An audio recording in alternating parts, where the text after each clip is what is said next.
महाआकाश आकाश के अंदर रमा हुआ है जो दाता, समय के स्वामी ने रखा है नाम इसी का अवलंकार। इस महाआकाश आकाश के अंदर साथ संगत धरती से आसमान तक जो दिखाई दे रहा है यह रमा हुआ राम है। समय समय वक्त के पीर पैगंबर इसी का नामकरण किए, इसी को दिखाए। आज के समय सदगुरु इसी को नाम से संबोधित कर रहे हैं, तू ही निरंकार। ये तू ही निरंकार यह दर्शाया जा रहा है। जैसे कबीर साहब ने आए तो साहेब बंदगी कराए, भगवान कृष्ण आए द्वापर में तो कृष्ण कृष्ण कहवाए, त्रेता में भगवान राम आए तो राम राम की उपाधि दी गई। इस रमे राम को जानना, तो इस रमे हुए राम को जानना, तो आज के समय के सद्गुरु इसे निरंकार के नाम से रखे हैं। क्यों कि ये है जिस घट में प्रकट होता है वो सबके लिए आता है, पूरे संसार के लिए आता है। जो इंसान बटा हुआ है, जात बिरादरी भाईचारा, कोई मुसलमान अपने को मान रहा है, कोई हिंदू मान रहा है, कोई ईसाई मान रहा है, कोई यहूदी मान रहा है, मानकर सब चल रहे हैं, लेकिन परमात्मा अनेक नहीं है, एक है। और वो है वो कौन सा एक चीज, इसलिए कहे एक वस्तु बूझे तो पाक, नहीं तो सदा नापाक। इस एक को जो जान लेता है, एक से स्टार्ट अनेक होती है, असंख्य गिनती होती है, लेकिन एक है। इसी तरह परमात्मा एक है, इसके नाना प्रकार से भक्ति हो रही, नाना प्रकार से जाना जा रहा है। लेकिन जब इस घाट पे जाएंगे, इसीलिए सद्गुरु नामकरण रखते हैं कि किसी को धर्म को ना मान कर नहीं आते हैं। अगर हिंदू के पैगाम बन के आते तो हिंदू जाते, मुसलमान नहीं जाते। अगर मुसलमान भाई पैगाम बन के आते तो हिंदू नहीं जाते। लेकिन नहीं, जब परमात्मा धरती पे आता है तो एक नाम निराकरण करता है, वह शेर बाघ एक घाट पानी पिलाता है। संत कबीर साहब आए तो उस समय हिंदू मुस्लिम में भेद मतभेद चल रहा था। कबीर साहब ने इसी बात को समझाए, इसे जानो ये खुदा खुद से है, किसी ने बनाने वाला नहीं है। ये परमात्मा कण-कण में है, सब जगह है। जब सब जगह है तो भेद किस बात का है। बात दोनों सबको वही है, समझ का फेर है। समझ का फेर है। समझ असमझ कब तक बनेगी, जब तक हमारे समझ में कोई चीज नहीं आएगा।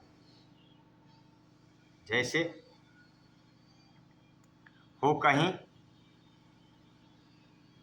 कहा जाए कुछ, सुना जाए कुछ, तो बात कैसे बने। वेद ग्रंथ हमारे कोई सब तो एक ही चीज बता रहे हैं, लेकिन हम मन भेद बना है, क्योंकि उससे जो लिखा गया, जो रचनहार ने लिख कर बताया लेखक, हम उस बात को ध्यान नहीं दे पाते, इसीलिए हम बटे हुए हैं। दृष्टि अगोचर है जो जग में, इसका सकल पसारा है। संगत, यह परम पिता परमात्मा किसी के लिए अलग नहीं बनाया है। जल सबके लिए बनाया, हवा सबके लिए बनाया, ऑक्सीजन सबके लिए बनाया,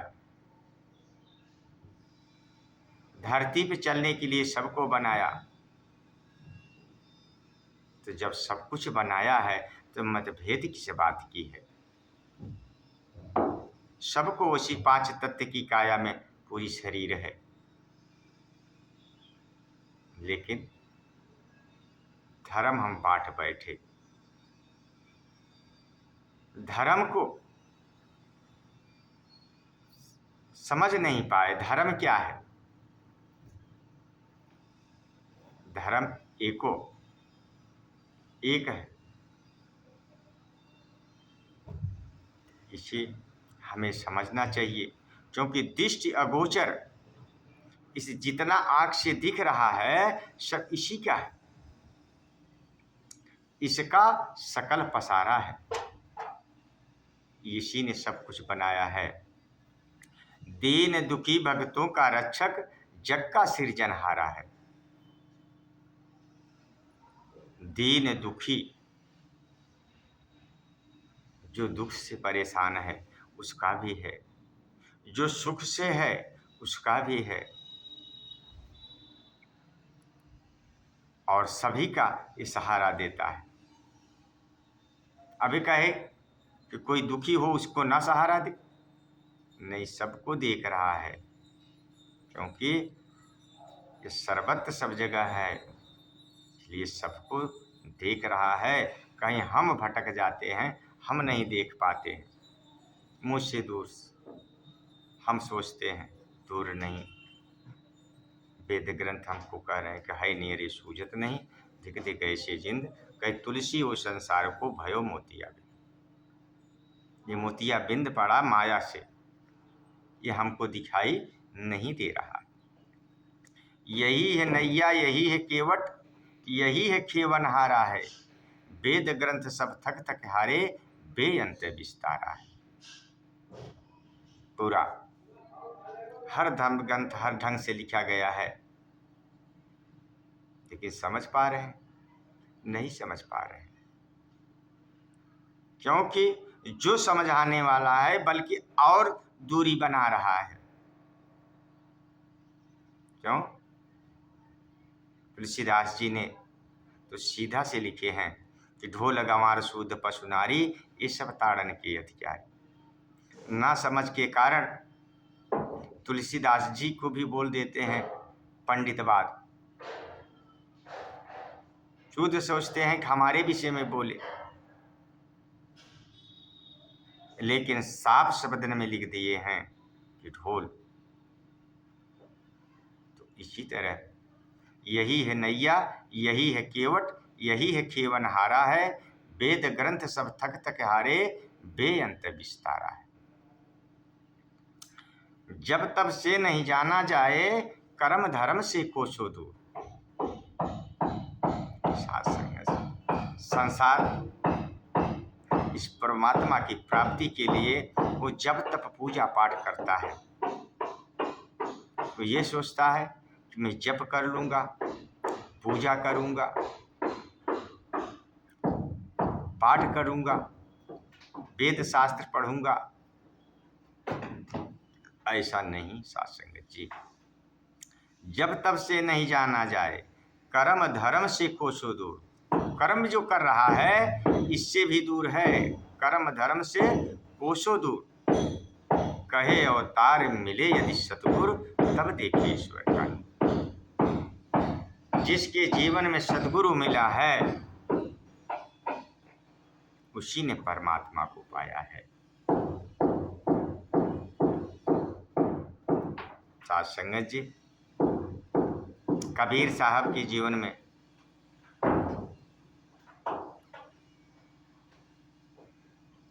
कबीर साहब रामानंद के द्वारा जब उनके जीवन में सदगुरु मिले तो कबीर साहब हुए, और मीरा के जीवन में रविदास जी मिले, आज मीरा मीरा हुई। साथ संगत जी, भगवान राम के गुरु वशिष्ठ महाराज ये सारी बात बताए। दरवाजा खटखटाए तो बोले कौन? कहा यही तो मैं जानने आया हूँ। भगवान राम बोले साथ संगत भगवान कृष्ण संदीपन मुनि से यह ज्ञान लिए। साथ संगत हम कितने अंधकार में चल रहे हैं। अंधकार की तरफ ना, हम प्रकाश की तरफ चलें। जिनको हम मान रहे हैं उनके बताए हुए रास्ते जैसे वो चले वैसे चलेंगे तब तो काम बनेगा। जब वो सदगुरु बनाए, वो गुरु ढूंढे, तो हमें जब तब करने से क्या जरूरत। भगवान कृष्ण ने अर्जुन को बोले हे अर्जुन, सारे कर्म कांड तू छोड़ दे, छोड़कर तू मेरे शरण में आ जा, सभी पाप से तुम्हें मोच कर दो। साथ संगत जी, हम जितना कर्म कांड करेंगे, जितना जब तक पढ़ेंगे, उतना ही मैं उलझता जाऊंगा। क्यों? कि हमको मान अभिमान से इंसान फंस जाता है। तो मान अभिमान छुड़ाने के लिए सदगुरु शरीर धारण करके इस संसार में आता है, उस घट में प्रकट होता है। और जब सदगुरु जीवन में आ जाते हैं तभी सभी ने गाया, गा गा कर बता दिया। कबीरा ते नरंद है गुरु के कहते और, हरे रूठे ते ठौर है गुरु रूठे नहीं ठौर। साथ संगत जी, सात समुंदर खिमश करूं गुरु गुरु लिखा न जाए। गुरु ये जब तक ज्ञान की दृष्टि नहीं बख्शेगा तब तक यह दिखाई नहीं देगा। क्यों? यह आंख जो है संसार से है, संसार को देखती है। अगोचर यह देख रही सूर्य संसार, लेकिन जब तक ज्ञान की दृष्टि नहीं बनेगी तब तक हमें नहीं दिखाई देगा। इसीलिए सदगुरु मिले, मेल होता है। साथ संगत जी, तो सदगुरु के चरणों में हम विनती करें और ऐसे सोच बनाएं, अच्छी सोच बनाएं कि जो सर्वत्र परमात्मा है, किसी न किसी के द्वारा से हम दर्शन करें। समय के सदगुरु माता दीक्षा जी की कृपा से आप प्रयास करेंगे जिससे पूर्ण परमात्मा का दर्शन कर सकते हैं। लेकिन लगन पक्की हो तो लगन पक्की करो। लगी लगन मीरा हो गई मगन, वो तो गली गली गुन गाने लगी। अगर वह शूद्र समझती यानी जन समझती तो आज मीरा का नाम नहीं होता। गली गली पूछे पूछे वो तो हरि गुण गाने लगी। जब यह मिल गया तब, जब तक नहीं मिला तब तक वह मीरा थी। साथ संगत जी, प्यार से कहना धन्यवाद जी।